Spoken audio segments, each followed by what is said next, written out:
चैती छठ पूजा हिंदू धर्म का एक अत्यंत पवित्र और कठिन व्रत माना जाता है, जो विशेष रूप से सूर्य देव और छठी मैया की आराधना के लिए किया जाता है।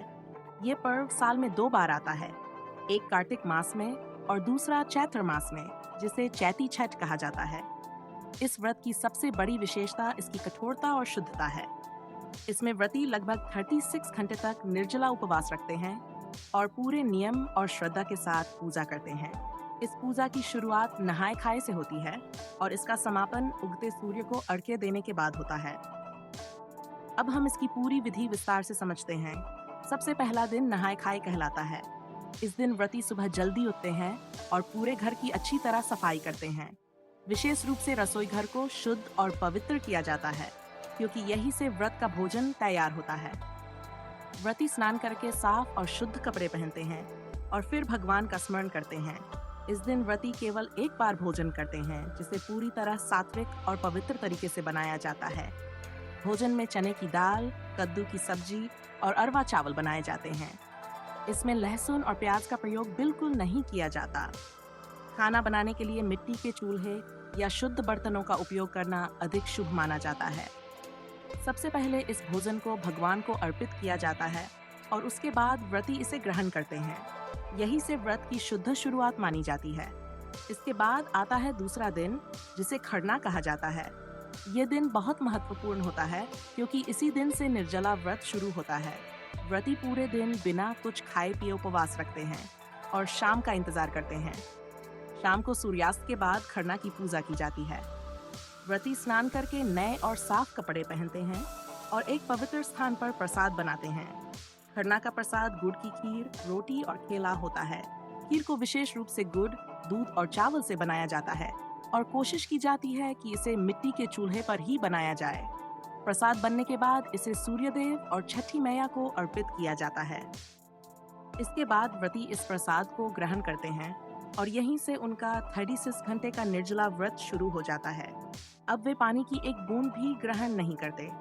इसके बाद आता है तीसरा दिन, जो संध्या अर्घ्य का दिन होता है।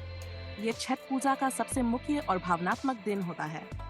व्रती पूरे दिन बिना पानी के उपवास रखते हैं और शाम के अर्घ्य की तैयारी करते हैं। इस दिन ठेकुआ बनाया जाता है, जो छठ पूजा का मुख्य प्रसाद होता है।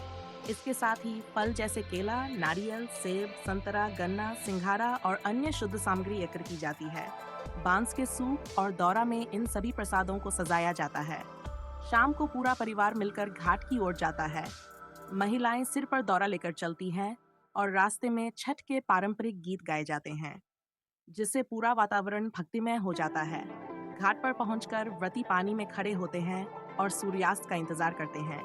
जैसे ही सूर्य अस्त होने लगता है, व्रती सूप में प्रसाद और दीपक रखकर डूबते हुए सूर्य को अर्घ्य देते हैं। जल अर्पित करते समय व्रती सूर्य देव और छठी मैया से अपने परिवार की सुख समृद्धि, स्वास्थ्य और खुशहाली की कामना करते हैं। ये दृश्य अत्यंत भावुक और श्रद्धा से भरा होता है। अर्घ्य देने के बाद सभी लोग घर वापस आते हैं और रात भर पूजा, भजन और नियम का पालन करते हैं। व्रती जमीन पर ही सोते हैं और पूरी रात संयम और श्रद्धा में बिताते हैं। इसके बाद आता है चौथा और अंतिम दिन, जिसे उषा अर्घ्य कहा जाता है। इस दिन बहुत सुबह लगभग 3 से 4 बजे व्रती उठ जाते हैं, स्नान करके नए और शुद्ध वस्त्र पहनते हैं और फिर से घाट के लिए निकलते हैं। इस समय वातावरण बहुत शांत और पवित्र होता है। घाट पर पहुंचकर व्रती फिर से पानी में खड़े होते हैं और उगते हुए सूर्य का इंतजार करते हैं। जैसे ही सूर्य उदय होता है, व्रती सूप में प्रसाद रखकर उगते सूर्य को अर्घ्य देते हैं। यह अर्घ्य सबसे महत्वपूर्ण माना जाता है, क्योंकि इसी के साथ व्रत का समापन होता है। अर्घ्य देने के बाद व्रती छठी मैया से आशीर्वाद मांगते हैं और अपने परिवार के सुख शांति की कामना करते हैं।